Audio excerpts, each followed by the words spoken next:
Dobrý večer všem. My si teď budeme s Romanem chvíli povídat, skoro jako kdybyste tu nebyli. Protože my jsme se strašně dlouho neviděli, tak si máme spoustu věcí, co říct. Viděli 10 let nebo tak nějak, ne? Tak nějak, no. A věřím, že to bude zajímavé i pro vás, kdyby se vám to nezdálo, ozvěte se přes ten hlasovací stroj, co máme za zády, my si to pak přečtem. 10 let jsme se neviděli, Romane, ale známe se mnohem déle. My jsme vlastně se poznali v době, kdy jste prodával jednu databázi, která už dávno neexistuje. Informix se jmenovala. Přestože jste veřejně známá osoba, zejména tady, tak možná bychom si mohli pro začátek malinko shrnout, co všechno se dělo od té doby. No, takže dobrý večer.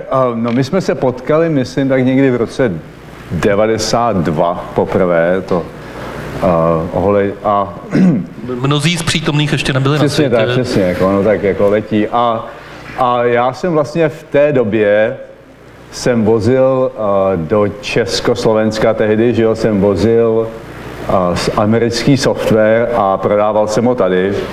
A byla to úplně jiný svět, že jo. Já jsem odfaxoval jsem fax do Německa a tam software zabalili do krabic a já jsem se do auta, vyzvedl jsem si ho, nebo mi ho poslali někam a podobně, takže jako to byla taková zlatá doba jako distribuce softwaru, říkal jsem ho krabicový a jmenoval se krabicový, protože to skutečně přišlo v krabici a pak vlastně tu firmu jsme nějak prodali a začali jsme jinou firmu, ta se jmenovala PowerSoft a tu firmu koupila jiná firma, ta se jmenovala Sybase, takže já jsem se ocitl z jedné databázové firmy ve druhé během asi 2 měsíců a pak vlastně to byla doba, kdy se opravdu jako jsem vozil software nákladákem a celé se to změnilo někdy v roce tak 96, kdy jsem si pořídil domů internet a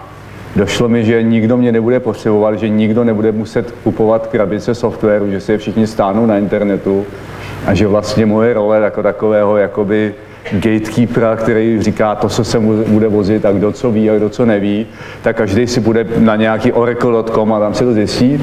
Tak vlastně ten den mi došlo, že můj jako původní business plán je jaksi u konce a že musím vymyslet nový business plán. A ten den jsem si vymyslel, že jsem vlastně přešel na úplně nový plán a ten byl, že když někdo dokáže americký software po internetu prodávat do Čech a tím mi zničit můj business plán, tak já můžu dělat to opačně a můžu český software vyvážet po internetu do Ameriky a zase zničit někomu jinému business plán, k tomu si ještě dostaneme, komu jsme s tím zničili business plán. A vlastně asi druhý den potom, co mi to takhle došlo, jsem dal výpověď v té firmě, co jsem jí prodal tu poslední a založil jsem NetBeans a o 18 měsíců později jsme měli stovky tisíc downloadů v Americe a já vždycky říkám, že to byla taková doba, oni nás nemohli vygooglit, protože Google ještě neexistoval jako firma.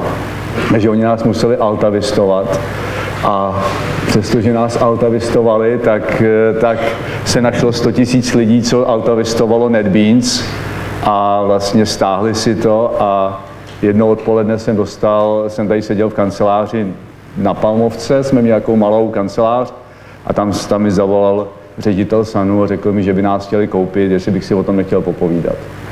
Takže od jednoho business plánu k druhému vlastně to bylo 18 měsíců. A tohle je zajímavé taky to, že těch 100 000 lidí si NetBeans stáhlo zadarmo a to tehdy nebyla zrovna obvyklá věc a spousta lidí při nejmenším tady v Česku nechápala, proč to dělat, jako co to je za magory, když dávají software zadarmo a vůbec nic z toho nemají, kde na tom chtějí vydělat peníze. Tohle vás taky napadlo hodně brzo v předstihu před tou hlavní vlnou, která přišla na to, že to je dobrý nápad. No, ty NetBeans, si o tom jednou napíšu knížku, to byla jako revoluční firma v tolika ohledech, jako venture capital v Praze v roce 97, že jo, já mám známý příběh, to jste možná někde slyšeli, můj první, jako jsem šel rejzovat peníze do Silicon Valley a potkal jsem člověka, který se jmenoval Regis McKenna. To byl takový zakladatel marketingu Apple a podobně. A tak jsem mu říkal, jestli by nechtěl investovat do firmy, co rozdává software v Praze. A on se na mě tak podíval a povídá: synu, já bych nikdy neinvestoval východně od Palo Alta. A ono tak do dneška, jako jo, ale tehdy to bylo takový ještě víc jako viditelný. Prodali jste NetBeans a zase neobvyklý postup, tehdy většina lidí, která tady něco prodala, tak si pak koupila auto, druhý auto, vilu, jachtu a tak dále. A vy jste místo toho založil za ty peníze další firmu. Zesílíme zvuk, počkat, jsme... To si taky hodně lidí myslelo, že jste magor. Ano, ale tomu se dostaneme. Já bych ještě, aby mě bylo možná líp slyšet. Takže jo, bez vám. No, já bych se ještě vrátil k těm NetBeansům. To byla jako revoluční firma v tom, že my jsme vlastně to dělali v nás asi 15 tady a opravdu jsme zničili plány. My jsme měli 3 konkurenty. Naši 3 konkurenty byli 4 vlastně. IBM, Microsoft, Symantec a Borland. A my jsme zničili ty business plány, že jo? My jsme jako Borland od té doby už víceméně neexistuje. Borland jste zničili důkladně. Ten jsme zničili dokonale ve 20 tady na Palmovce. A IBM Symantec prodal svoji divizi Visual Cafe kvůli tomu a už od té doby javový nástroje nedělá. IBM to úplně zrušilo a založilo projekt Eclipse. A my jsme to prodali Sunu, já jsem si pořád říkal, proč to nazvali Eclipse. Oni nás chtěli jako zatmít, že jo, a podobně, takže, ale v čem to bylo jako jiný, jako to je zajímavý, já myslím, že to je o tom by ta přednáška měla být, jak to, že ve 20 lidech tady v Praze a těm hochům, co to se mnou dělali, bylo v té době 22 let, byli na tak 2. ročníku matfizu. A jak to, že jsme zničili tolika firmám plány a my jsme vlastně nevědomky odhalili něco, o čem se píše v knížce Innovator's Dilemma. A to je to, že když chcete s někým velkým konkurovat, tak musíte konkurovat ne v té oblasti, kde je ten velký silný, ale naopak v té oblasti, kde nejenom, že jsou slabí, ale kde jsou vysloveně zranitelní a nemůžou vlastně s tím nic dělat, protože jejich vlastní brand a podobně jim nedovolí s tím nic dělat. Takže já, jestli můžu, abyste to vysvětlil. My jsme totiž vyhráli tím, že NetBeansy byli extrémně pomalí.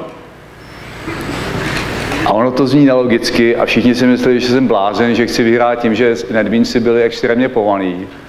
Ale oni byli šikovní a ono si je stálo 100 000 lidí proto, že si v tom chtěli vyzkoušet svůj první kus kódu v Javě. A když máte 10 řádků Javy, tak vám nevadí, že to je pomalý.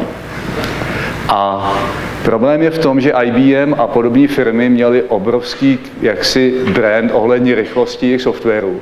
Takže ten jejich software byl rychlý, ale nedal se nainstalovat za méně než půl hodiny, nedal se nainstalovat jinak než jaksi na velmi drahých počítačích a podobně.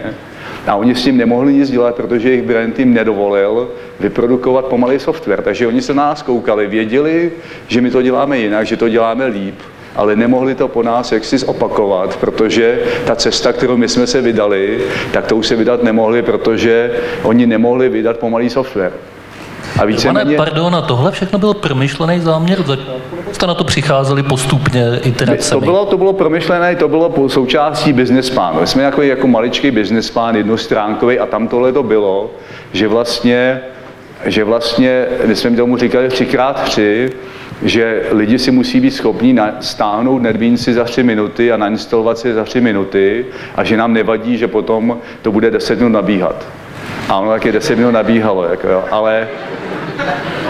ale skutečně, když jste jako byl někdo, kdo si začínal s Javou v roce 97, tak to, že jste si to stáhnul za 3 minuty a nainstaloval za 3 minuty, to bylo to klíčový a to ten Borland, to ten IBM a podobný, nejenom, že oni to viděli, že jo, to je právě ten problém, oni to viděli, ale nemohli s tím nic dělat, protože všechno, co za 20 let vývoje ID dělali, bylo jenom o tom, jak je to rychlý a jak jsou schopní zvládnout 100 000 řádků za vteřinu a oni nemohli vyprodukovat vlastně pomalý software a ty firmy jako zahynuly, že jo. Potom, když jsme to open sourceovali, zničili jsme business model a od té doby už vlastně potom nikdy neexistovaly. Pak Pak vám zavolal na Palmovku Scott McNealy. Pak nám zavolal Scott McNealy. No, oni to od nás koupili a my jsme to potom open sourceovali a to už byl původní plán, takže to bylo jenom takový. Dobře, takže postupme k firmě číslo 2. No, firmu číslo 2 jsme si vymysleli s Radovanem Janečkem a náš cíl byl vlastně umožnit něco, čemu se říká dneska web servisy, nebo všechno, co dneska používáme na internetu, to znamená, že si můžete vlastně APIčka a web servisy a distribuované počítání, tak to všechno vlastně v té době neexistovalo, byl rok 2000 a vlastně web byl jenom o browseru a o webovém serveru a představa, že budu mít mobilní aplikaci a ta si bude komunikovat s nějakým serverem a budou si mezi sebou povídat po webu, tak to nikoho v té době nenapadlo a nás napadlo, že bychom mohli vlastně udělat jakoby úplně nový model, jak by si mohli aplikace spolu povídat po internetu. A říkali jsme tomu tehdy web servisy a vymysleli jsme k tomu celý aparát a vlastně založili jsme tu firmu v Bostonu, nebo tady, a pak jsem se přestěhoval do Bostonu. Založili jsme ji v roce 2001 a mě tehdy pustili ze Sunu a já jsem vlastně mohl odejít a v roce 2005 jsme ji prodali. A jmenovala se Systinet. Jmenovala se Systinet, ano. Stojí za to dodat, to tady nepadlo. A to byl druhý vyšší schod, NetBeans první schod, Systinet druhý schod. Jak moc se to lišilo finančně? Asi o desítkový řád, jestli se dobře pamatuju. Řešilo desítkový řády, my jsme to je taky taková známá story, já jsem přistál v Bostonu nerealizovat peníze, to je zase na Systinet a přistál jsem v Bostonu 13. září 2001, nebo 2 dny po 11. září, že jo, a v Bostonu se na mě dívali jako na blázna, co jsem si tam přijel jako pro peníze, když nikdo vlastně nevěděl, co s tou Amerikou bude. A naštěstí se to nám povedlo, že jsme nerealizovali peníze, nerealizovali jsme 21 milionů dolarů, firmu jsme prodali asi za 105 milionů, je tam taky spousta stories, ale ta základní věc byla v tom, že my jsme vlastně udělali zase nějakou jako základní inovaci, která posunula ten svět někam dál a dneska si nikdo neumí představit, že by web byl jenom o browseru a serveru a do dneška tady my jsme to prodali víceméně nepřímo Hewlett Packard, do dneška tady má Hewlett Packard vlastně vývojový centrum, kde tyhle ty věci dělají. No, vy jste tím pádem se dostal do manažerské smlouvy v HP, tak jako předtím v Sunu. Pokud si dobře vzpomínám, tak jste zase první den, kdy vypršel, firmu opustil a po třetí dokola. No, po třetí to už bylo... To bylo v roce 2007 v létě, ale tak do konce roku jsme toho nic neudělali, takže jsme víceméně tak začali v roce 2008 s Good Data a jako vždycky, když realizuju peníze, tak to nedopadlo dobře, takže já jsem zase přistál tentokrát v New Yorku, abych nerealizoval peníze, otevřel jsem si noviny po letu a tam bylo napsáno Lehman Brothers zkrachoval. A když vy začínáte být malinko podezřelej člověk. Ale to je totiž důležitý, to si málo kdo uvědomuje. Oni totiž ty VCs, ty venture kapitalisti, oni je mají někde uložený, že jo? A většinou je měli uložený u těch Lehman Brothers. Takže když jdete za někým se narealizovat peníze, kdo o ně zrovna pravděpodobně přišel, tak na vás nebude mít moc času. A oni na mě neměli asi 9 měsíců čas, a vlastně říkali pořád ne, my žádný VC tehdy neměl žádný peníze, takže byla taková, jako, to byla taky taková perlička. Za NetBeans a za Systinetem stály unikátní myšlenky, které předběhly svou dobu. Já mám pocit, že o Good Datě se to dá říct ne zas tak úplně, jenom částečně. Tam přece jenom jste vtrhli na trh, který už byl částečně obsazen. No, ale že jo, NetBeansy existovaly vývojové nástroje 20 let, distribuované počítání, jaký existovalo, že jo, computing v roce 2001, takže u nás ta inovace byla skutečně o tom, v Good Data, že jsme řekli, že vlastně začal cloud, že jo, v roce 2007, že budeme dělat analýzu dat pro lidi v cloudu, že si nikdo nebude muset kupovat svůj vlastní počítač. A to byla velmi, velmi jaksi netradiční, inovativní myšlenka tehdy a dlouho lidem trvalo. Ještě do dneška se setkáváme s lidmi, kteří říkají, jako já bych svoje data do cloudu nikdy nedal a oni mezi tím někdo v tom jejich vlastním datovém centru ty data krade, takže ono to tak jednoduchý není. Jak to vypadá teď s firmou? Jakým je stavu, jaký jsou počty pracovníků, počty zákazníků a jaký jsou hlavně plány do nejbližšího budoucna? No, je nás asi 300. V Praze, v Americe a ještě někde? V Praze, v Brně dohromady 150, v Americe taky 150. Tady děláme vývoj, děláme tady technickou podporu. Mimochodem zrovna v pátek jsme byli vyhlášeni jako firma s nejlepší technickou podporou na světě.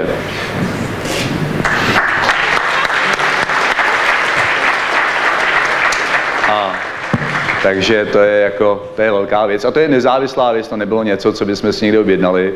To nám nás pozvali do Las Vegas a dali nám tam sošku zlatého Stevieho, což je takový Oscar pro firmy v této oblasti. Takže z toho mají tady všichni radost. A ten support se dělá tak z půlky z Prahy a půlky z Ameriky, takže tady máme support, máme tady služby, co se o zákazníky starají, máme tady trošku financí, trošku dalších věcí, takže je to většinou je to takový jako inženýrský site. No a co bude dál? IPO? No, asi jako samozřejmě to je ten plán, na který všichni si myslíme, ale ta IPO je velmi komplikovaná věc, na to bychom mohli strávit hodinu. IPO nezáleží na mě, IPO záleží na tom, jestli investoři mají chuť investovat do firm, jako je Good Data, a oni tu chuť mají 6 měsíců a pak 6 měsíců nemají a pak zase rok mají, takže to se takhle dá těžko plánovat. No, říká se tomu IPO window a když to IPO window je, tak člověk může jaksi umístit ty svoje akcie na burze a když ty akcionáři nebo ty akcionáři, ty investoři se toho bojí, tak to nejde. Takže to není něco, co by záleželo na mě, to záleží na trhu a podobně, ale samozřejmě náš cíl je se tam dostat. Nedávno jsme najali nového finančního ředitele z VMware, který už něco takového podstoupil, takže vlastně se chystáme, že bychom něco takového mohli dělat taky. No. Tak když mluvíme o náladách investorů, tak si pojďme povídat o chvíli o tom kotlíku, kde se ty nálady investorů vaří a kde celý trh vzniká, což je Silicon Valley, místo, kde vy žijete a pracujete. Jak to tam teď vypadá? Mění se tam nějak atmosféra v posledních letech? No takhle, nálady investorů, VC investorů se mění v Silicon Valley, nálady investorů na IPO se mění na Wall Street, že jo, v New Yorku, jo, takže ono se takové jaksi jako mezi sebou trošku přehání, ale když se zůstaneme v Silicon Valley, tak tam je teďka, já bych to nazval druhou internetovou bublinou, i když to vlastně žádná bublina není, ale protože všechny ty valuace jsou naprosto správný a dají se ospravedlnit a podobně, ale můžeme si taky potom popovídat, co to všechno znamená. No.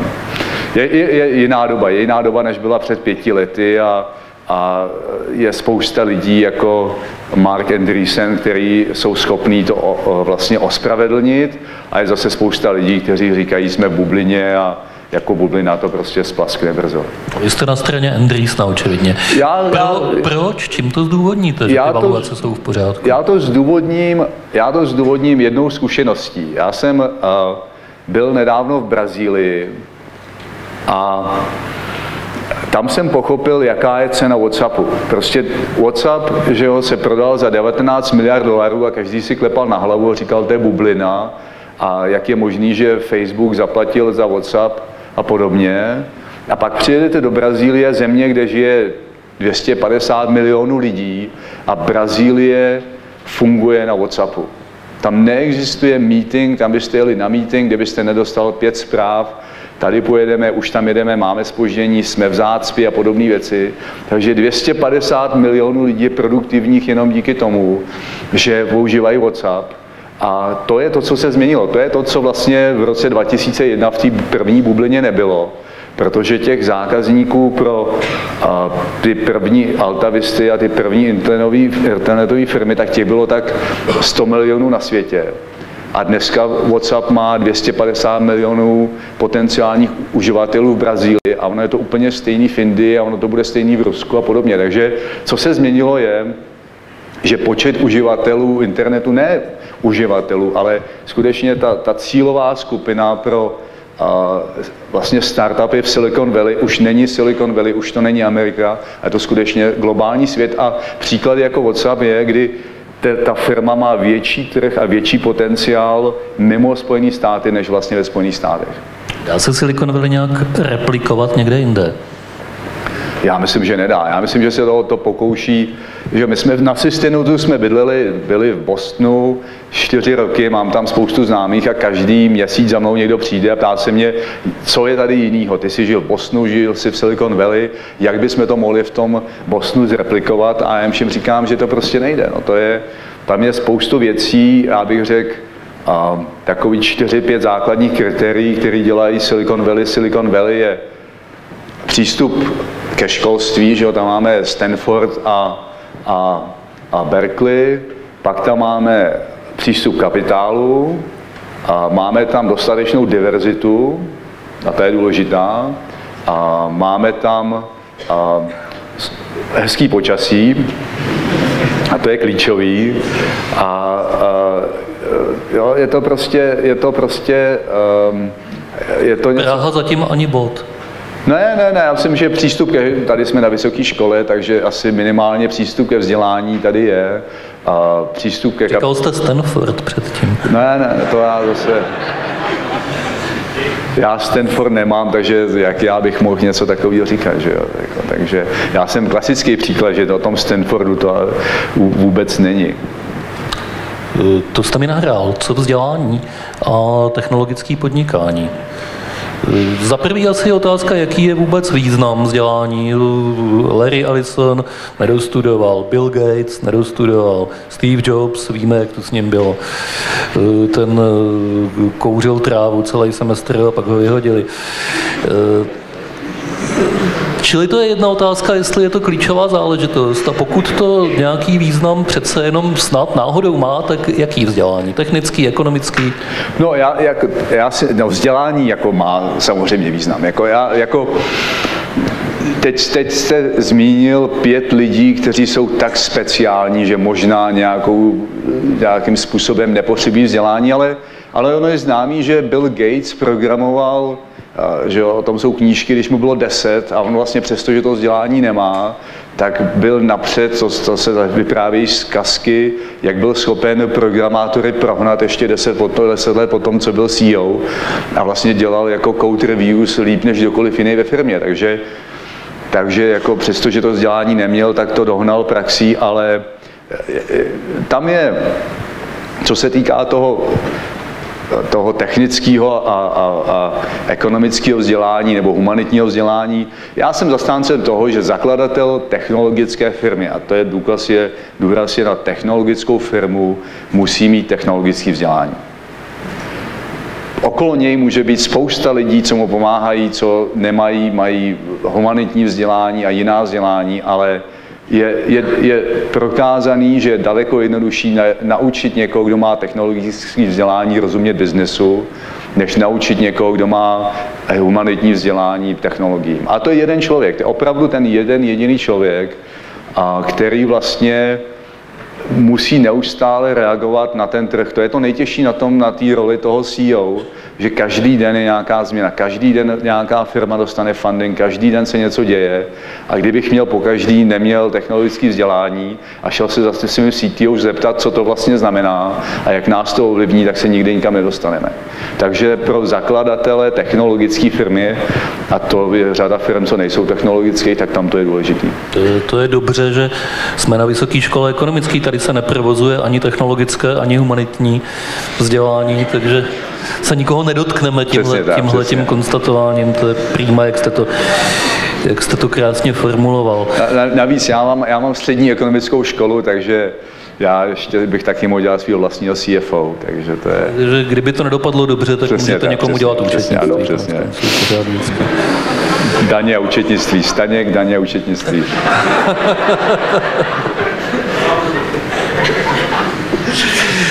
Romane, sledujete trošku českou scénu podnikatelskou v oblasti technologických startupů, anebo na to vůbec nemáte čas? No já myslím takhle, já myslím, že čistě technologických startupů je tady málo, že? Kdybychom se podívali jako technologický. Tady jsou startupy s různými business modely, ale jako něco, jako jsme dělali my, to znamená NetBeans a Sistinet, tak těch je tady málo, že? Základní nějaký technologické věci. Já vím, že Cisco koupilo nějakou security firmu. Do těch technologických firm bych dal vlastně Avast a AVG a podobně. Ve své podstatě, já nechci říkat, že Goodata není technologická firma, naše hlavní inovace je v tom business modelu SaaSovým nebo cloudovým, ale těch technologií děláme spoustu, ale já když sleduju český trh, tak vidím hlavně firmy, co se snaží vlastně o nějakou inovaci obchodní, že prodávat něco přes internet, kupovat něco přes internet, jako je iMall a podobně. Já vím, že to jsou technologické firmy, ale ten business model je tam jaksi jako klíčovější. Co vám bez ohledu na to, jestli tomu budeme říkat technologická, internetová, e-businessová firma, to je jedno, co vám tady připadá zajímavý? Z toho velkého odstupu, z té velké dálky, ten pohled pro nás může být velice užitečný, protože my tady ten odstup nemáme. No ono to je totiž tím, že, proto já jsem to říkal ty technologický, ono to je totiž tím, že pokud máte technologickou firmu, která dělá technologie, tak ten trh je skutečně celosvětový. Jako NetBeansi, uživatel NetBeansu jsou všude na světě. Já do dneška, když mám čas na letišti, tak si čtu na Twitteru, kdo tweetuje pro NetBeansech, to je takový, jako když se otec dívá na své dítě, jako jak maturuje, a když vidím, jak děti v Africe se učí Javu v NetBeansech, tak z toho mám hezký pocit. Že? Když děláte firmu, která její hlavní hodnotou je nějaký business model, prodávat něco přes něco, tak pak už to je firma, kde takhle ta škála vlastně nejde a musíte přemýšlet, kdo je můj cílový zákazník, jako kde to budu prodávat, jak to tam budu prodávat a podobně. Takže z toho hlediska té škály, ty technologické firmy škálují daleko líp. Pak jsou firmy, jako je WhatsApp, které fungují taky dobře, ale zjevně jsou zaměřený na různé trhy, ale pak máte firmy, které vysloveně svým zaměřením jsou lokální a vždycky budou lokální, protože podobně se dělá biznes jenom tady a už ne nikde jinde. Podá mě třeba Seznam.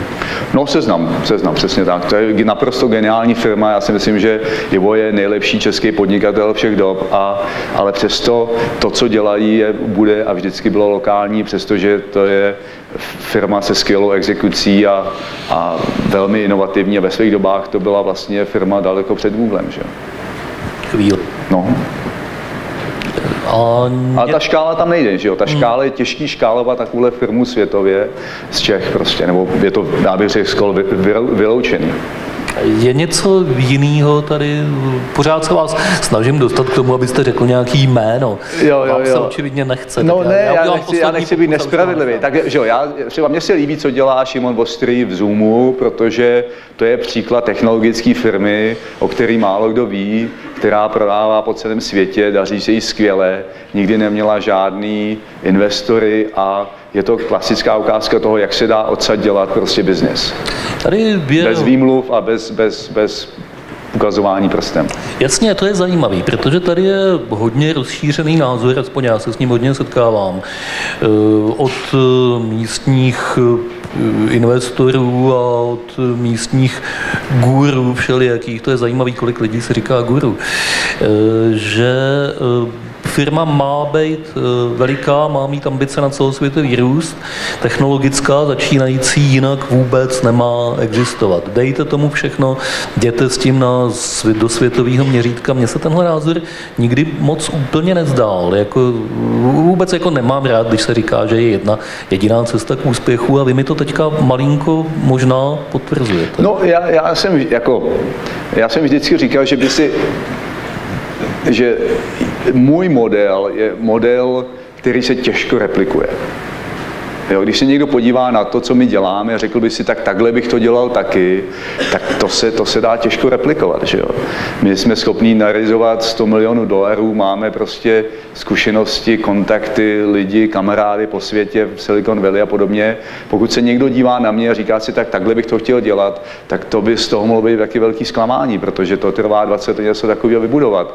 Já myslím, že Šimon je ukázka toho, že se to dá dělat skutečně jako racionálně, bez velkých investic, on to buduje dlouho, ale má zákazníky, že jo, Amerika není jeho hlavní svět, ale má spoustu zákazníků, firma roste a je to přesně tak, jak by se to mělo odsud dělat, to znamená uvědomit si limitace a výhody toho trhu, který mi ten trh dává. Jestliže mám nějaké nevýhody, tak se na ně nebudu vymlouvat, ale snažím se nějakým způsobem eliminovat. Že jo? To znamená, že to je zase, když se vrátím zpátky k těm NetBeansům, NetBeansy byly pomalý a místo, abych se na to vymlouval, tak jsme vymysleli model, jak to vlastně jakoby ještě z toho udělat výhodu. Že jo? To je jako základ všech marketingů je podívat se na své nevýhody a udělat z toho výhody. Takže pokud tady není přístup ke kapitálu, tak nebudu zakládat firmu, která vyžaduje 100 milionů. Pokud tady se těžko škáluje, protože se hledají těžko lidi, tak tady nebudu zakládat firmu, u který, když náhodou by se to rozjelo, tak musím najmout 2000 lidí měsíčně. Prostě to se dá dělat v Silicon Valley. Takže já si myslím, že taková nějaká zdravá dávka realismu, tohle to se tady dělat dá, pojďme to dělat a budeme v tom dobrý, jako se ukázalo v AVGčku a v Avastu, nebo jak se to dělá v Zoomu a podobně, a nebo nějaká zdravá dávka realismu ve smyslu udělám něco pro lokální trh, jako je Seznam, nebo řada dalších firm, které jsou tady úspěšní. Na tom není nic špatného. Do čeho myslíte, že byste se teď pustil, kdyby vám bylo 23 a byl jste v Praze? Zmizel byste odsud, nebo byste... No, já bych odsud zmizel. Jo. No.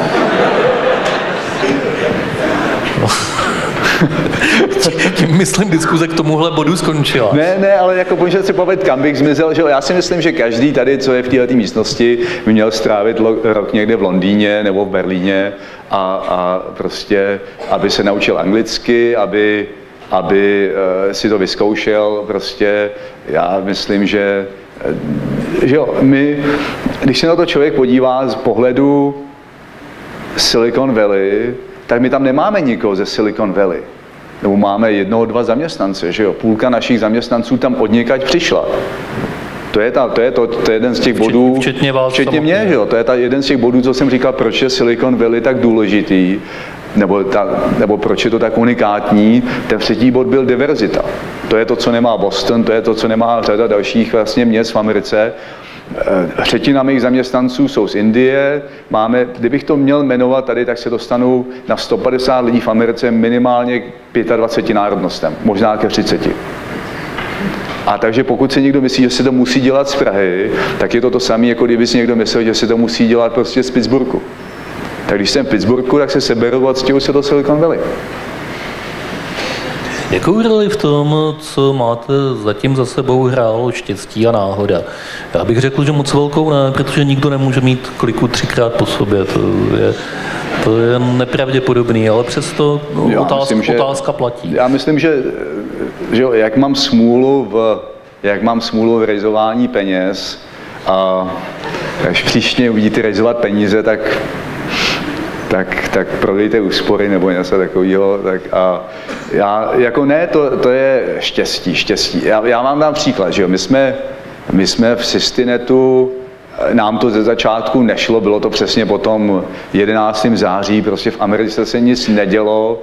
My jsme vymysleli způsob, jak dělat aplikace, jak spojit mobil se serverem, ale nikdo mobily v té době neměl, takže ze začátku tak půl roku to vypadalo naprosto beznadějně a už jsme si mysleli, že nám to nepůjde, že vlastně máme smůlu, že nemáme štěstí a pak nám přišel fax od amerického ministerstva obrany, že díky 11. září a válce v Afghánistánu, která tím byla způsobená, že potřebují propojit své servery v Afghánistánu a že si od nás za pár milionů kupují software. Takže tu smůlu, co jsme měli, tak ta byla, jak si jsme to vydrželi, vykompenzovaná tím, že si od nás americký, což bylo směšný, že jo? My jsme se přestěhovali do Ameriky, měli jsme pracovní víza, všechno a dělali jsme biznis v DOD a taky okolo to máme spousty vlastně jako příběhů a podobně, ale to bylo to, dá se říct, štěstí, ale ve své podstatě my jsme udělali něco, co oni opravdu potřebovali a jenom byla otázka času, než se někdo našel a do dneška jako používají jako Sestynet, jako americká armáda hodně. Jeden z takových Já bych rád využil příležitosti, že vás tady máme, abych trošku konfrontoval nějaký takový ty zaběhnutý mýty, zaběhnutý způsoby uvažování místní pravdy, který pocházejí od místních majitelů. Jeden takový mýtus od místních majitelů pravdy spočívá v tom, že nápady jsou v podstatě bezcenný, že to, co má hodnotu, je exekuce. Opět, když mluvíme o technologických firmách, že nápadů může mít každý, kolik chce a že jsou v podstatě skoro se válejí na chodníku, ale jde o to, jestli je umíte správně realizovat. Co vy na tenhle názor? No, já myslím, že to je asi nesmysl. Takový hezký příklad, který já bych dal, že my investoři, my máme dneska 7 investorů, ale největší je Andreessen Horowitz a Andreessen Horowitz ta firma se jí dostane přibližně 20 000 nápadů, 20 000 nějakých business plánů, firm v nějaký stavu rozpracovanosti na stůl a oni z těch 20 000 ročně za rok, 20 000 se jim dostane na rok a oni investují do 50. Tak to je podle mě docela velký síto na nápady, kdy o 17 950 nápady řeknou, tenhle ten nápad není dost dobrý a o exekuci vůbec nic neví, že oni investují do firem, který vlastně je tam člověk, který přijde rozzářenýma očima a buď mu peníze dají, nebo nedají. Ale samozřejmě jako ten nápad je naprosto klíčový, ale potom dostat, že jo, jako co teďka nejvíc letí vůbec v Americe a v Silicon Valley je Uber, zcela logicky, protože ta firma má šanci nejenom změnit, jak jezdíme autem, ale kdo to auto vlastní a kolik těch aut na silnici je a podobně a to je obrovská transformace. A tam je ukázka toho, že to byl na jednu stranu skvělý nápad, ale na druhou stranu jejich exekuce je taky jako až na pronásledování novinářů a problémy se soukromím a podobně, ale jinak jako takový ty maličkosti. Ale zase na druhou stranu, vemte si to takhle. Vemte si, že bojujete proti taxikářským mafím všude na světě. Myslíte, že můžete uspět, když budete jaksi se slušně chovat? Ano, v žádném případě. Jo. Takže někdy ta exekuce, jako je v případě Uberu, znamená mít opravdu ostrý lokty a mít je ještě ostřejší než jaksi taxikářský mafie. A tam je potom ten důraz na tu exekuci. Dobrý, Andreessen Horowitz si vybere 50 z 20 000. Ano. Jo. A teďka, co je s těmi, to je to první kolo postupu, a co je s těmi 50? Kolik z nich uspěje? A můžeme si povídat o tom, co to znamená uspět, ale kolik z nich uspěje? Desetina. No, říká se, že roční produkce všech startupů na světě, když se podívá na exity, já si to číslo nepamatuju, ale mám pocit, že asi 10 nebo 15 z nich dělají 99% veškerého výnosu. Takže člověk podívá na všechny startupy na světě, co jsou zafinancovaný a podívá se na výnos, tak ten výnos z velké části přišel od 10 až 15 z nich.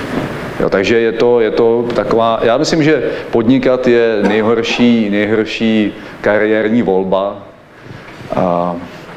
Je to něco jako koupit si loterii a čekat, že člověk vyhraje, ale to zase sranda. Ale je to tak, je to navíc ještě, že ono se tomu existuje technický termín v angličtině survival bias, to znamená, že lidi se dívají na ty vítěze a už nevidí ty stovky a tisíce těch poražených. A to nejsou poražený tak, že by se jim nevedlo, ty vysloveně jako skončí. Že jo? To znamená, že na každém Uber bylo z 1000 firm, co se jim to nepovedlo a na každém Skypeu a YouTubeu, kdo si pamatuje, jaká byla druhá firma po YouTubeu? Nikdo. Vy jo? A já ne, samozřejmě. Když jsem viděl poprvé v životě Uber, teda YouTube, tak jsem říkal, hele, tady je Flickr na videa. Vůbec mi nenapadlo, že to bude takový fenomén, jako to mě uteklo.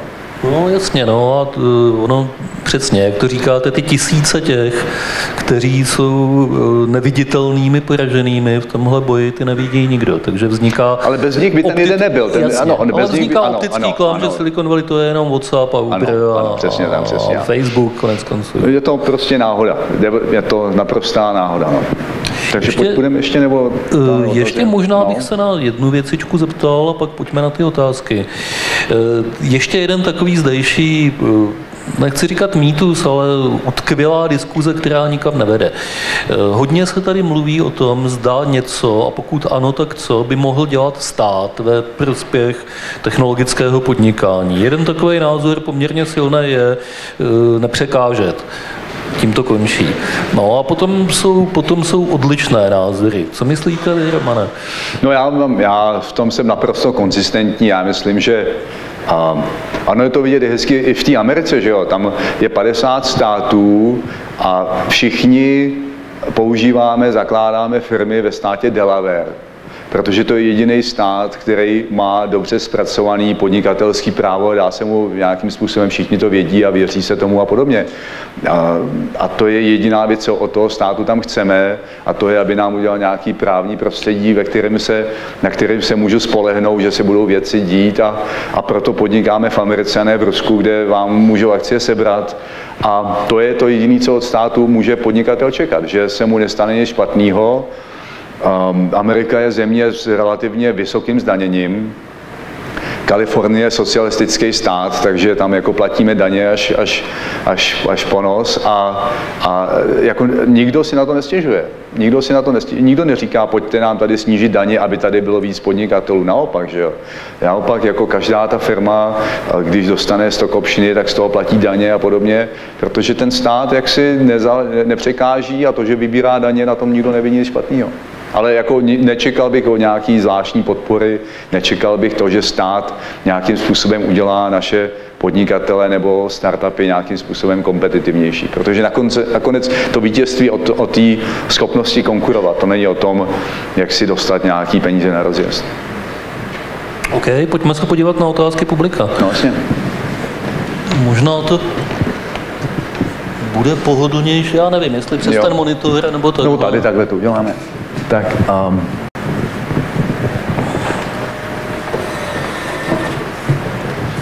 jakou... Tak já budu předčítat, já tady mám lepší úhel. Jakou největší biznisovou chybu jste udělal? No, že jsem nezaložil Uber. Ten nápad ležel na zemi, jak jste říkal, že jo? Prostě vezme se mobil, to přece každýho napadlo, že jednou budou mít všechny taxíky mobily a podobně. Jo. Co vás vede k tomu dělat přednášku na České VŠE, když vlastníte miliardovou firmu v Americe? To je stejný důvod, proč dělám to, co dělám, protože mě to baví. Teďka tady je všechno, jo? No. Jo, tam byla otázka, kterou někdo smazal. Jo. Tak tu přeskočíme. Ona byla anglicky, tak se možná báli, že bych to neuměl přečíst. V rozhovoru pro Forbes jste prohlásil, že vaší prací je předpovídání trendů. Jaké další vidíte v blízké budoucnosti? No to je úžasná otázka, tolik času asi nemáme. No, ne, já myslím, že... já si myslím, že ještě pořád nechápeme, jak mobily a smartfony změní svět. Jako já mám takovou představu, velmi jednoduchou, když někomu chci vysvětlit, co to je mobil. Mobil je jako remote, jak se řekne česky, dálkový ovladač na reálný svět. Jo, jako když jsme měli kdysi ovladač na televizi, tak dneska vlastně reálný svět dokáže ovládat mobilem.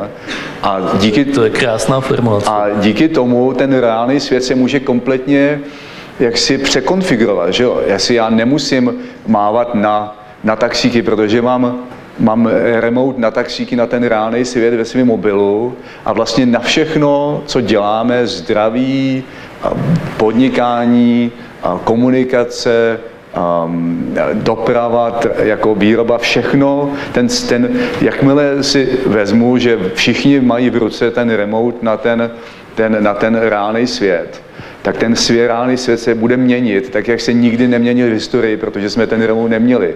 Vždycky jsme se my přizpůsobovali tomu reálnému světu a najednou se ten reálný svět bude přizpůsobovat nám, protože ho budeme ovládat pomocí mobilu.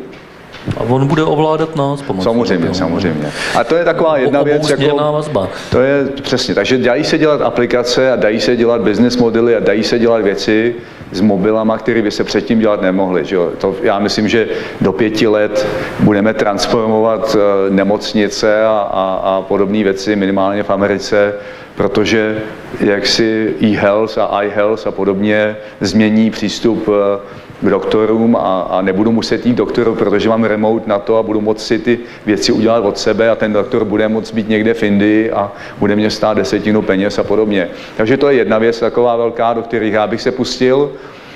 A druhá věc si myslím, že jako samoředitelný auto, nebo jak se řekne česky, je něco, co tady bude a změní to svět. A představa, že ráno vyjdu z domu a tam na mě bude čekat auto, někam mě odveze a já už nebudu muset vlastnit auto, tak to zase, ten automobilový průmysl je tak dominantní, že ta změna bude větší, než si kdokoliv dneska může představit. A to, že Apple začíná jít do auta, tak to je ukázka toho zase, co všechno můžeme čekat v nejbližších 15 letech. A vlastně jednu i druhou tu věc, mobily i auta, propojuje zřejmě jako infrastrukturní technologie umělá inteligence. Ano. Já myslím, že o umělé inteligenci se ještě před rokem nemluvilo a dneska každý den vidím nějaký článek o umělé inteligenci a o tom, jak se k tomu blížíme, jak daleko je singularita a podobné ty věci, takže už dneska vybírají peníze na to, aby se zabránilo umělé inteligenci a podobně. Jsme to přestali. Jaký je základní? Hey, I will not leave this room without getting good data equity. Deal. Tohle mi něco připomíná, to je tuším variace na trošku jiný dotaz, který padl před časem v Berlíně. To možná přeskočíme. Ne, já mám jasně, to bych mohl dostat do mobilu, že jo, ale potom bych o tom mohl psát na ten crunchy, ale ne, já mám takovou hezkou vzpomínku v Nedvíncech. To je zase, jako to bylo revoluční, že jo? Tak jsme v roce 97 nebo 98 nabízeli našim zaměstnancům stock optiony a seděl jsem tam s mladým hochem a ten říká, víš, já ty stock optiony, to já nechci, nevdal bys mi radši víc stravenek? Takže ne good data equity, ale možná bych vám tady mohl dát nějaký stravenky good data. Tam taky možná do dneška ještě přežili. Máme stravenky? Máme stravenky, všechno je v pořádku. Svět se nemění vlastně, teď se nic nemění, pořád máme stravenky. Jaký je základní rozdíl ve vývoji softwarových produktů v Česku, Evropě a v USA? Jaký postoj? Dobře, to je druhá otázka. Takže napřed ten rozdíl ve vývoji softwarových produktů, jestli nějaký je. Já myslím, že základní rozdíl, vývoj se dneska dělá všude na světě. My ho děláme tady, někdo ho dělá v Indii, jiný ho dělá v Argentíně. Ten rozdíl už není vůbec žádný. Každý z našich developerů má přístup ke stejným informacím, jako mají developři v Americe, tam není vůbec žádný. A ta druhá půlka otázky, jaký postoj mají české versus americké firmy k return on investment a jaký k inovacím? No to je velký rozdíl, že jo? To je, proč se to dělá v Americe, možná ta pátá věc o tom Silicon Valley, že jo, je přístup k trhu. To je to, co tady těm podnikatelům dneska, nebo vůbec v Evropě chybí. A to je v tomhletom jsou Američani ještě pořád takový jako pionýři, že oni tam přišli tu zemi nějakým způsobem jako vybudovat, takže se nebáli toho rizika. A zase, jestli můžu se vzpomínkou tentokrát ze Systinetu, my jsme se tam odstěhovali v roce 2001, vymysleli jsme si tu skvělou myšlenku, jak si ty věci budou povídat po internetu a asi 15 největším americkým firmám jsme napsali, že by k nám mohli přijít na Customer Advisory Board a že by jak si se na to měli připravit, dali jsme jim otázky a oni opravdu přijeli. A teďka tam sedí Lockheed Martin někde vedle Boeingu a baví se o tom, co by od nás jako potřebovali. A já jsem si uvědomil, že vlastně to je v Čechách a v Evropě něco absolutně neuskutečnitelného, protože každý tady se bojí ty informace sdílet. Každý tady má pocit, že ty informace jsou jeho a podobně, kdežto tam ta snaha získat inovace je tak silná, že oni prostě si sednou konkurenti a baví se s náma, s malou firmou. A proto velké firmy tam kupují od malých firm, jako je Good Data, Systinet a NetBeans, protože oni se snaží být neustále víc konkurenční než jejich konkurenti. Ten konkurenční boj je tam daleko ostřejší, nejsou tam lokální šampioni, nejsou tam prostě ty jaksi národní, dominantní jaksi monopoly a pigopoly a podobně a proto ty inovace se tam tak jaksi cení a nejenom to, když nějaká firma si koupí od malé firmy něco za $500 000 nebo za $1 000 000 a ono to za 2 roky nefunguje, tak se nad tím nikdo zase moc nepohoršuje, tady by někoho vyhodili a tam je to prostě, zkusili jsme to, takové věci děláme ročně a hrozně se mi líbí, co tam dělají banky. Když ty hlavní nebo velký podniky, oni přijedou, vezmou všechny svoje, nebo většinu svých zaměstnanců z IT, vezmou je do Silicon Valley, pronajmou si hotel na 2 dny a pozvou si tam všechny startupy, aby jim tam odpřednášeli, co dělají novýho na jednom místě. Což je geniální, že jo? Já nemusím jezdit do New Yorku, dostanu pozvánku, je tam napsáno tady, šéf informační technologií Morgan Stanley by vás chtěl vidět na hodinu, abyste mu řekl, co děláte a je to jenom 20 km daleko. Takže tam si takhle cení inovací. Těžko představitelný. Co je dál? Znáte už svoje plány po IPO Good Data?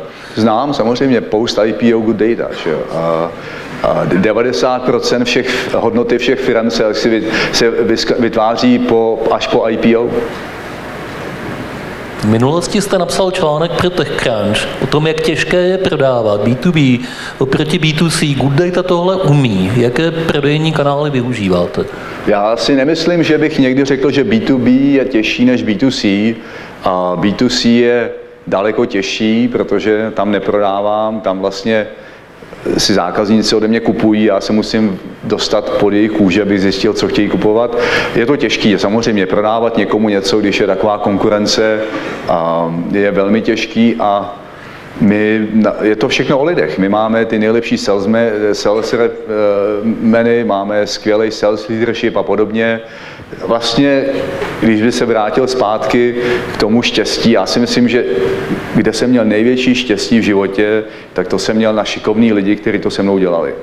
Ať to byl Jan Formánek, nebo Jarda Tulak v NetBeansech, nebo Radovan a Zdeněk v Systinetu, v Good Data máme prostě 50, 100, 300 super šikovných lidí, takže je to vždycky o těch šikovných lidech. Co považujete za klíčový bod svého úspěchu? Tomu je to samý. Potkal jsem spoustu šikovných lidí, přesně tak. Jo. Koho ze slavných podnikatelů v USA jste potkal? Jaké to setkání bylo? Musk, Zuckerberg a tak dále. No to jsou, že jo, já se pohybuju hlavně v oblasti toho B2B, takže tyhle ty B2C lidi mě zase tak se nepotkáváme, ale potkal jsem ředitele všech významných amerických softwarových firm a co tam byla ta druhá otázka. Ale jaký to bylo? Jaký to bylo? No je to vždycky tak, že se setkáte s někým, kdo je šéf té velké firmy a uvědomujete se, že jsou šéfem té firmy proto, že nejsou navýšený, nejsou protivní, jsou milí a snaží se vám povídat prostě, jak si ta známka toho úspěchu je v tom, jak dobře se dokáží bavit s kýmkoliv, včetně mě, a takže vždycky je to příjemný a nikdy jsem nepotkal někoho, kdo by vlastně se měl pocit, že on je z velké firmy a z malé. Ať je to CIO Morgan Stanley, se kterým mu může zavolat a zeptat se ho, mám s něčím problém a on mi poradí, přestože má 150 000 zaměstnanců. To je To je zajímavý a naprosto je to, já to doplním, jo, tuhle otázku, to mě zaujalo, to je naprosto v rozporu s tím, jak ta kultura podnikatelská a manažerská funguje tady. Kde se ten rozdíl podle vás bere? Je to Amerika, Evropa, je to nějaký český specifikum, nebo co to je? Já myslím, že je to Amerika, je to takovej, ten Američani jsou příjemní lidi a je to prostě zase zpátky těm pionýrům, prostě asi by tam neuspěli, no, bez toho. Plochá struktura. Ano, přesně tak, přesně. Kde čerpáte inspiraci na projekty?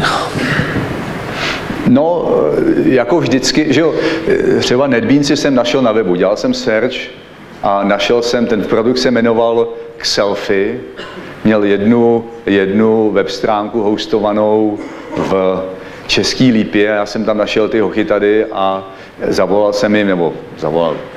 napsal jsem jim a vlastně jsme založili firmu, takže u mě to zase, potkám někoho šikovného, co něco ví víc než já, líbí se mi to, dáme to dohromady, vymyslíme to.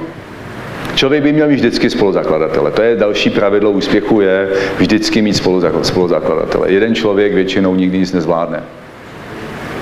A máte nějaký příběhy neviditelných neúspěchů, když jsme si povídali o tom survival bias? Neviditelných neúspěchů, jak to myslíte? No, investice, která se nepovedla, rozjezd něčeho, co se nepovedlo. No, fail stories. Prosím? Fail stories, to strašně zajímá lidi. Já vím, já jsem asi před rokem, a to je zase ukázka toho, jak to funguje, jsem investoval, já moc neinvestuji, já jsem vlastně, vždycky říkám, že se věnuju tomu svýmu biznesu a mě to vždycky, já si nemůžu pomoct, když potom investuju, ano, ta firma nedělá dobře, tak já bych tam to šel spravit a to nejde. Takže asi před rokem jsem investoval do super hot anglické firmy, která dělala něco v oblasti social fashion, social commerce a bylo to tak hot, že když jsem toho kamaráda CEO poprosil, aby mě tam dovolil investovat nějaký peníze, tak mi odpověděl, že mě tam ještě vmáčkne.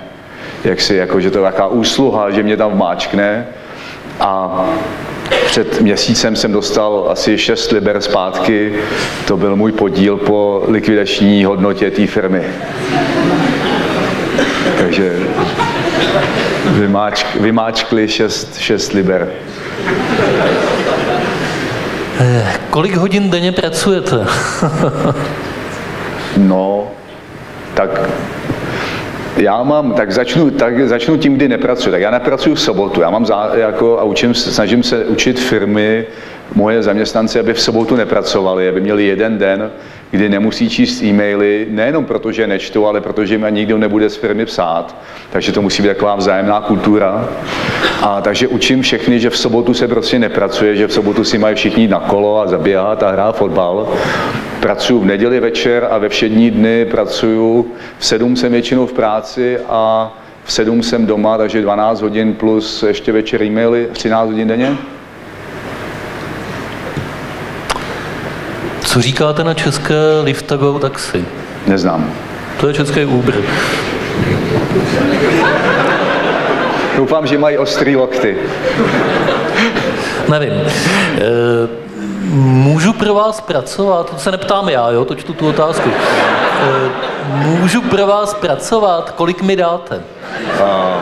No já myslím, že dáme vám hodně, že jo, na to, kolik se v Čechách platí, tak technologické firmy platí hodně a máme celý určitě jobs.goodday.cz nebo com, kde máme spousty otevřených pozic, že jo.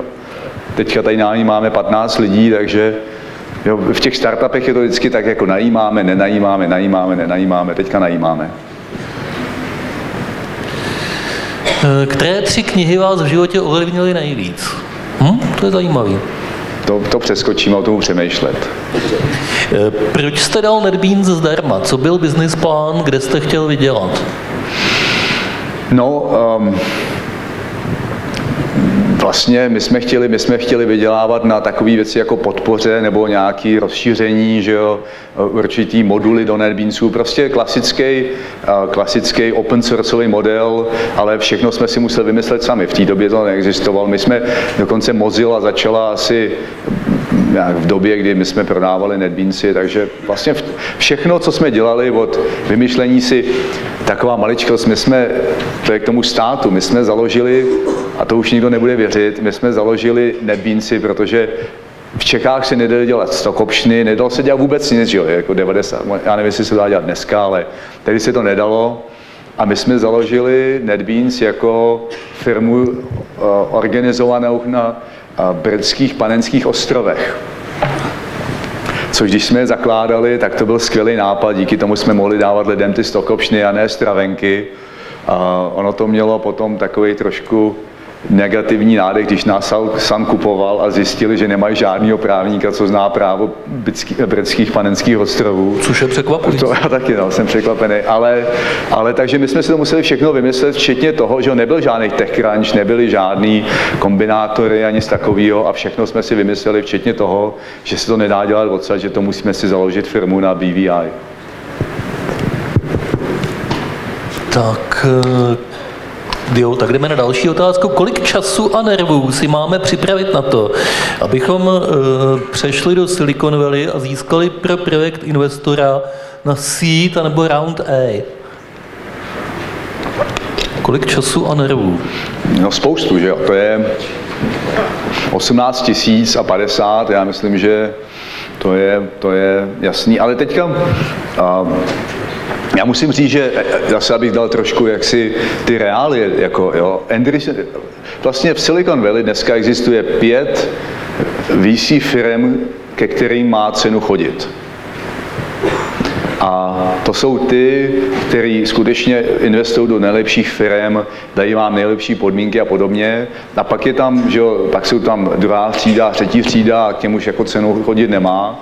Ale těch 5 je opravdu tak dominantních, že pokud budete Excel, Benchmark, Andreessen Horowitz, Greylock a ještě jedna, teď si nespomenu, tak prostě to jsou ty, za kterými má cenu prostě jít a tam je ta konkurence největší, ale zase potom člověk dostane peníze od té nejlepší firmy, takže možná to zase to tak jako času není, možná, že to stačí tam zajít, ale tam nejde jenom tam přejít, že jo? Tam člověk musí opravdu si udělat to, aby tam získal ty kontakty, ty zaměstnance, aby se o něm vědělo, to není tak, že tam člověk zaletí letadlem a nějakým způsobem tam nerealizuje peníze. Jo, já to taky vyprávím často, my máme kanceláři v San Francisku, přímo někde v centru a Silicon Valley je od nás, já to znám přesně, 45 minut, kolik tam jsem měl 100krát, že jo, a nerealizovat peníze. Takže 45 minut tam je a každý měsíc za mnou přijede někdo nejenom z Prahy, ale z východní Evropy, střední Evropy, západní Evropy a po cestě ze Silicon Valley, kde vlastně dělají vlastně se setkají s venture kapitalisty, tak chtějí, aby si se mnou dali kafe a popovídali si a jaký to bylo a podobně. A já se vždycky ptám, takže jim to trvá těch 45 minut, než přijedou ze Sand Hill Road k nám. A já se jich vždycky ptám, tak co, jaký to bylo? A oni říkají, skvělý, jako máme vynikající odezvu, budou do nás investovat jako, a mají velký zájem a jenom udělají takovou malou due diligence a už budou investovat. A já se jich vždycky ptám jednu otázku, už ti zavolali? A oni říkají, ne, to si nepochopil, já jsem tam byl dneska, to je jenom 45 minut, jako tolik času ještě jako neuplynulo. A já říkám, no to, že ti nezavolali, znamená, že do tebe investovat nebudou a ta maličká due diligence jenom výmluva, aby ti dostali ze dveří pryč. Protože kdyby o tom měli zájem, tak už by ti dávno zavolali. Během těch 45 minut. Protože když si na to zamyslíte, co je, že jo, já mám startup a dejme tomu imaginární case, tady mám $100 000. Měsíčně mě to stojí $20 000, já to těm venture kapitalistům můžu říct, že mě to měsíčně stojí $20 000, že jich mám 100 000, z toho oni si spočítají, že mám 5 měsíců života. Takže když naplánují due diligence na 5 měsíců, tak mě tam dostanou pěkně podušenýho a vlastně oni nemají sebemenší zájem, aby do vás investovali. Tam neexistuje žádný tlak, protože čím víc čekají, tak tím lepší podmínky dostanou.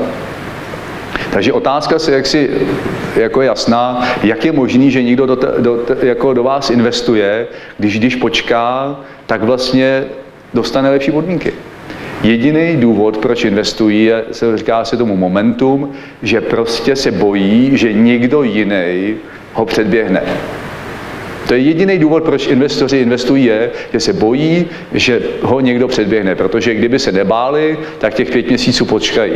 Což je ovšem velice vzácná situace. Což je velice vzácná situace, ale pokud se bojí, tak se bojí i těch 45 minut. A vědí, že po těch 45 minut by někdo mohl zavolat a ten deal dostat. Takže nejlepší indikace toho, že do vás někdo bude investovat, je, že se ozve v prvních 45 minut. Pak ta šance velmi rapidně klesá. Co tam máme dál? Předminulý týden jsme se od pana Havrlanta nedozvěděli, jaká jsou pravidla úspěchu. Co považujete za pravidla úspěchu vy? Teda, Romane, na tohle já bych odpovědět rozhodně neuměl, ale konec konců... Já myslím, že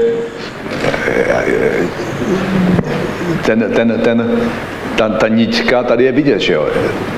Být realista a na druhou stranu mít jaksi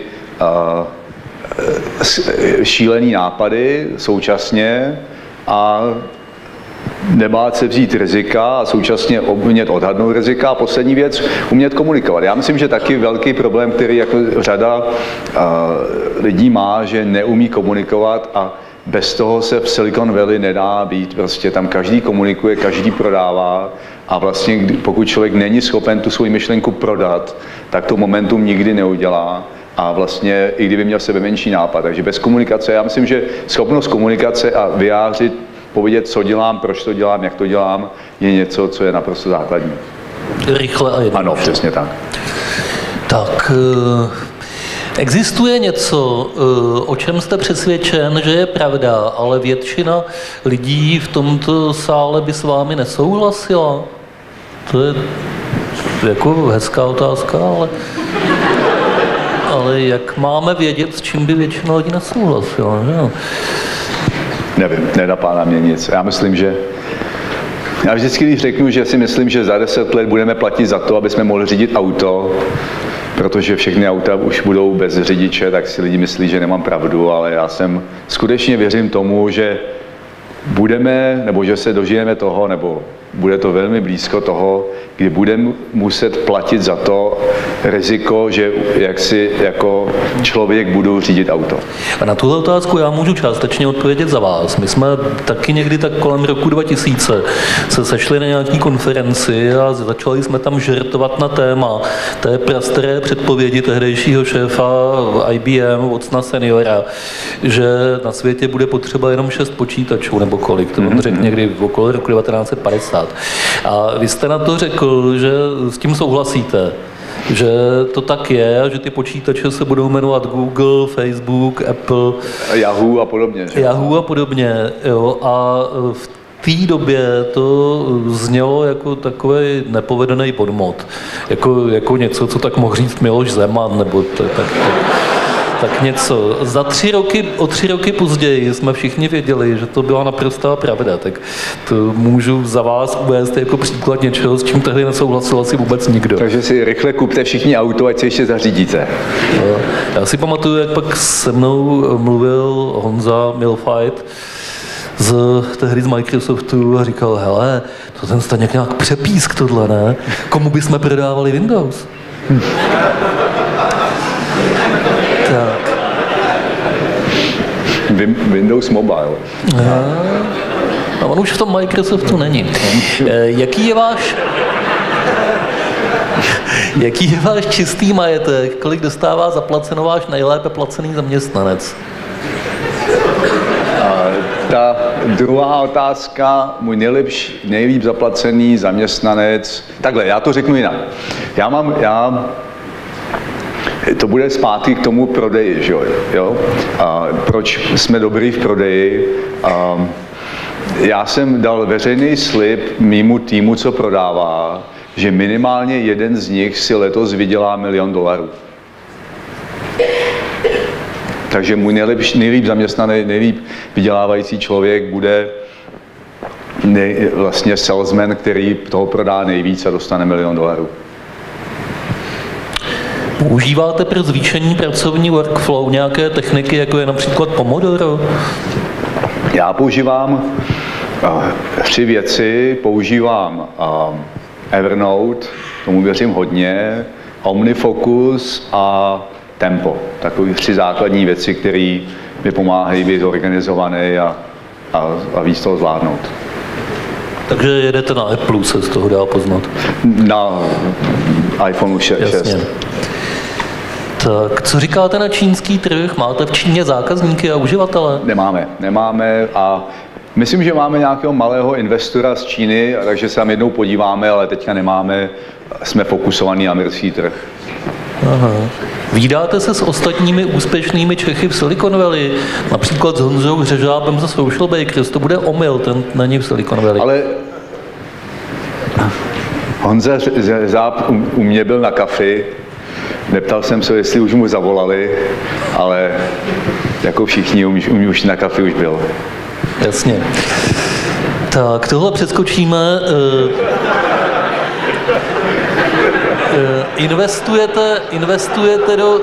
Investujete do startupů, jestli ano, která oblast vás zajímá?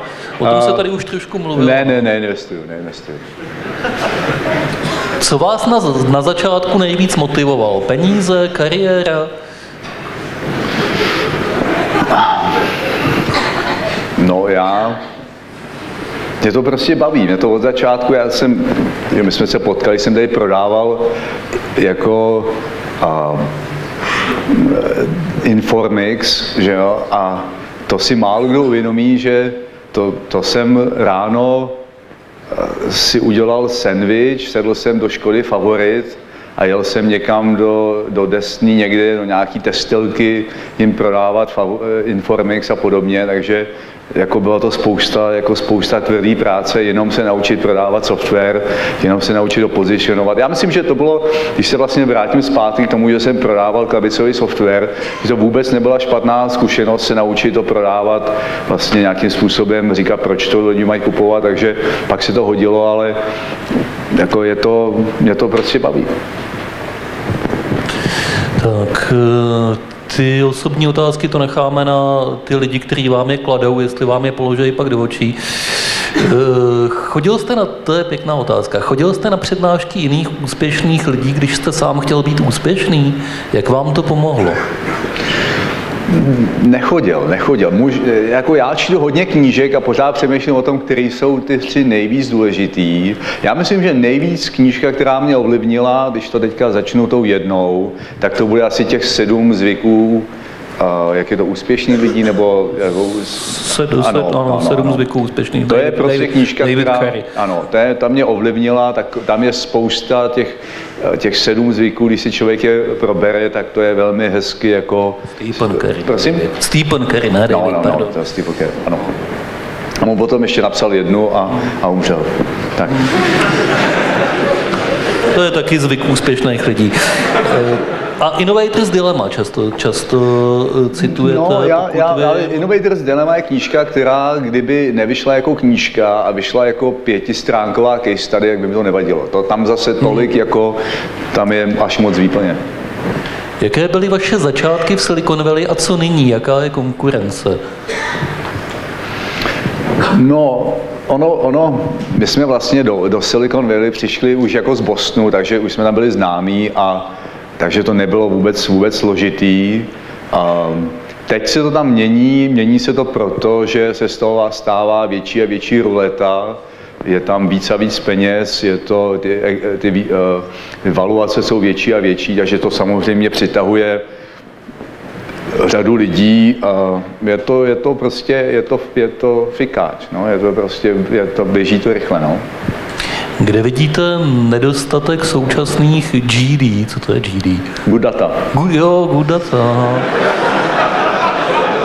To je tamhle od Petra Šimečka z Kebuly, že jo? Takhle, kdybych ještě se mohl zmínit, Kebula, tamhle Petr Šimeček, super úspěšná česká firma, žádný investice, spoluzakladatelé 2, jeden tady, jeden ve Vancouveru, zase krásný příklad firmy, o který není slyšet, která je naprosto úspěšná. A Petře, ty nedostatky víš líp než já.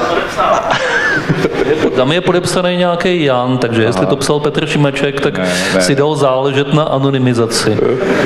To napíše na svůj blog, ale ne, jaký jsou nedostatky, prostě ta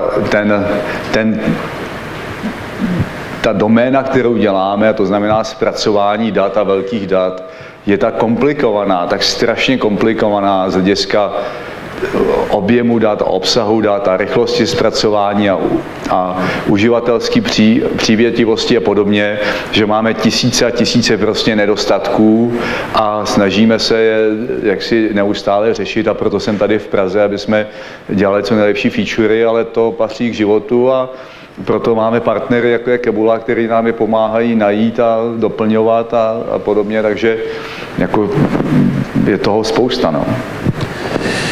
Co byste dělal, kdybyste se probudil jako 20letý student VŠE, ale se svými současnými vzpomínkami a mentální kapacitou?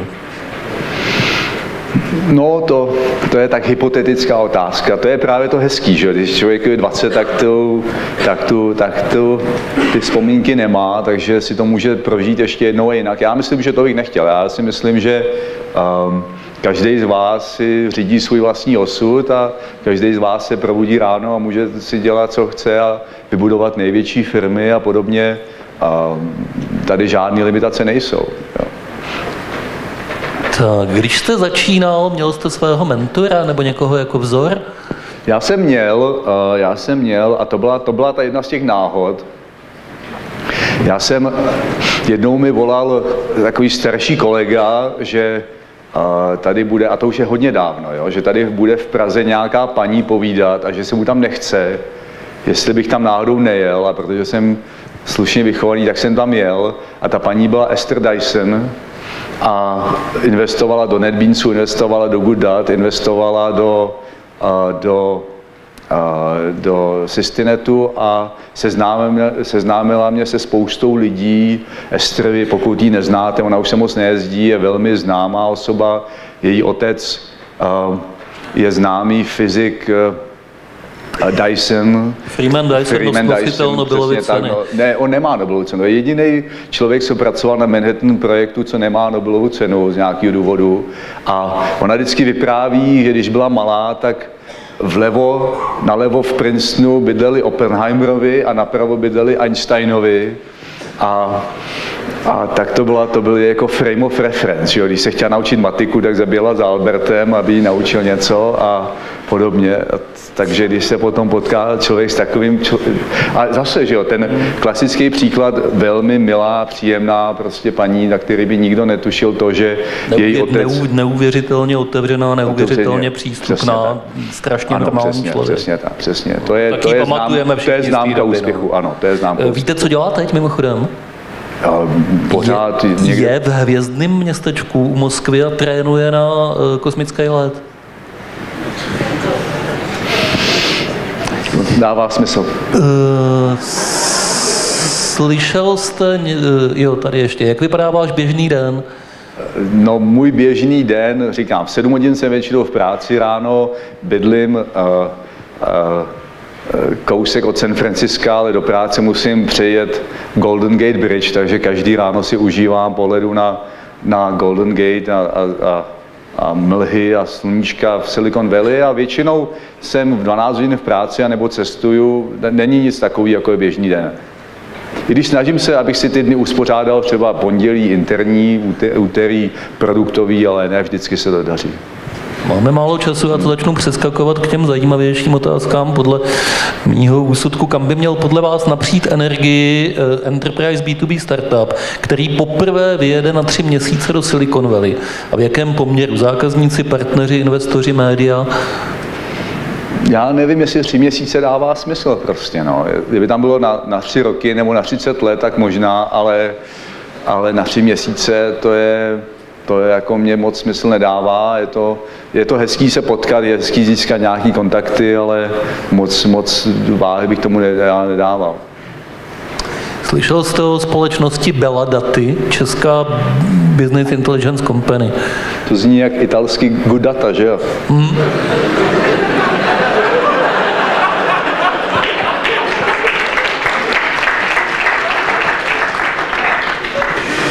Kolik hodin denně spíte?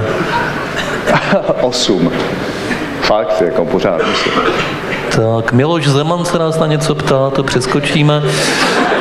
Jak zvládáte work-life balance? No já to říkám, jako já se snažím opravdu třeba taková ta věc v sobotu zásadně nepracovat, ani si neotevřít e-mail, ujet 50, 80, 100 km na kole, to je prostě moje sobota.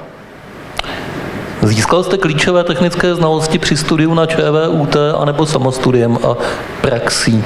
Na ČVUT. Na ČVUT. Máte nějaký oblíbený citát? Tam je, jo, pardon. Já jestli můžu, jako, ono totiž to je taková ta pikantní situace, kdy na tom já jsem studoval, jmenovalo se to elektronické počítače na ČVUT. Jedinou věc jsme tam neměli a to byly elektronické počítače. A takže jsme si věnovali teorii a ta teorie zase jako algoritmů a podobných věcí se od té doby moc nezměnila, takže to bylo nakonec úplně všechno dobře. Já vím, tam se studoval předmět překladače třeba přesně tak, přesně. S tužkou a papírem. Ano, přesně. To bych do dneška si dokázal napsat překladač Cčka s tužkou a papírem. Dotaz na organizátory. Musíme teda skončit přesně o půl. Tady je to na papíře s 3 vykřičníky. Jo, musíme. Takže máte nějaký oblíbený citát? Spoustu. Fakt jako spoustu. To je moje zábava. Citáty. Já mám jeden oblíbený citát a ten je od vás. Ne od vás, ten jste mi řekl vy, tak teďka to je takový to, jak máme dobrou paměť, tak v roce 1994 jste mi za Software Noviny dal cenu roku za Power Builder. A měl jste tam takový proslov a tam jste řekl citát v Alenky v říši divů. Kdy Červená královna říká v této zemi, vzpomínáte si, jaký to je citát? Ano, vzpomínám. Člověk dnes musí běžet, co může, aby zůstal tam, kde je a ještě rychleji chce se někam dostat. Tak to je můj oblíbený citát. Lewis Carroll. Jak jste přesvědčoval potenciální investory, aby do vaší firmy investovali? Vidíte dneska lepší nebo horší možnosti pro startupy než před 10 lety? No, a to bude poslední otázka. To bude poslední otázka. A tak dobře, tak pojďme se podívat, jak dostat investora, aby do vaší firmy investoval. Znovu opakuju, investor má čas na své straně, investor může počkat. Jediným způsobem, jaký já a kdokoliv z vás přesvědčí investory, aby do jeho firmy investovali, je vytvořit v nich pocit strachu, že pokud to neudělají, tak to udělá někdo jiný. Jiná cesta neexistuje.